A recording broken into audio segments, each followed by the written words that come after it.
Quand je regarde ma boîte de semences, j'ai vraiment l'impression d'avoir un trésor entre les mains. Bonjour, mon nom est Lily Michaud. Aujourd'hui, je vous présente comment gérer vos semences de la meilleure façon pour les conserver le plus longtemps possible. Première chose, quand vous achetez des semences, vous devriez prendre le temps d'inscrire l'année d'acquisition dessus. Ça va vraiment vous aider les années ultérieures à savoir est-ce que ça fait 1 an, 2 ans, 3 ans que je les ai. Ça va être vraiment plus facile. Ensuite, je vous suggère de ranger vos sachets de semences dans un contenant hermétique. Alors, ça peut être une boîte de plastique comme j'ai ici. Moi, c'est ce que j'utilise. Alors, c'est une boîte que j'ai choisie parce qu'elle a vraiment une belle dimension pour la plupart des sachets de semences. Et je les classe aussi par ordre alphabétique.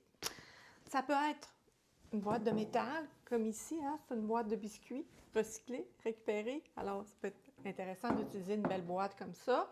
Ça peut être une boîte en verre, alors un contenant en verre comme ça, si vous n'avez pas trop de semences. Ce qui est important, on s'entend, c'est un contenant hermétique. Ensuite, votre contenant hermétique devrait être rangé dans un endroit sombre mais frais autant que possible.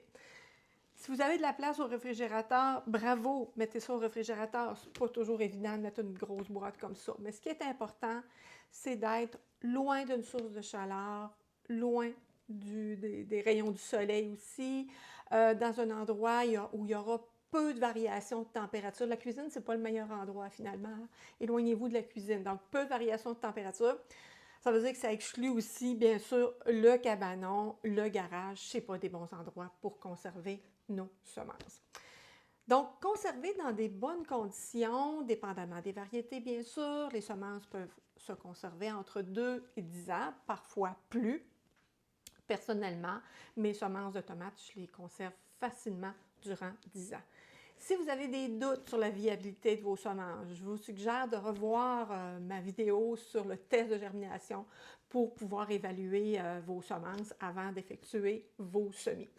Si vous avez, comme moi, beaucoup de graines, parce que vous aimez ça faire des expériences, vous avez un grand jardin et là, vous avez beaucoup de graines à gérer, c'est une bonne idée de se faire des listes. Alors, ça peut être une liste faite à la main, ça peut être une liste, moi, je fais des listes, je fais ma liste sur Excel. Alors, sur ma liste de semences, j'indique bien sûr le nom commun, j'indique le nom, parfois le nom latin, c'est intéressant.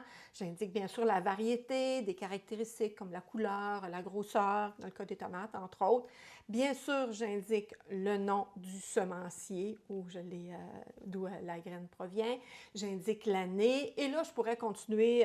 Souvent, moi, je vais indiquer la date de semis prévue. Hein? Aussi, une autre colonne pour la date de semis effectuée, la récolte, ainsi de suite, ainsi de suite. Alors, toujours intéressant de se faire des listes pour gérer nos semences d'une année à l'autre. En terminant, un petit truc pour vos sachets de semences. Plutôt que de déchirer bêtement vos sachets de semences, je vous suggère de prendre toujours le temps de prendre un ciseau et de couper vraiment le haut de votre sachet, de le replier et de le refermer avec un trombone. Voilà. Alors sur ce, je vous souhaite bon jardinage.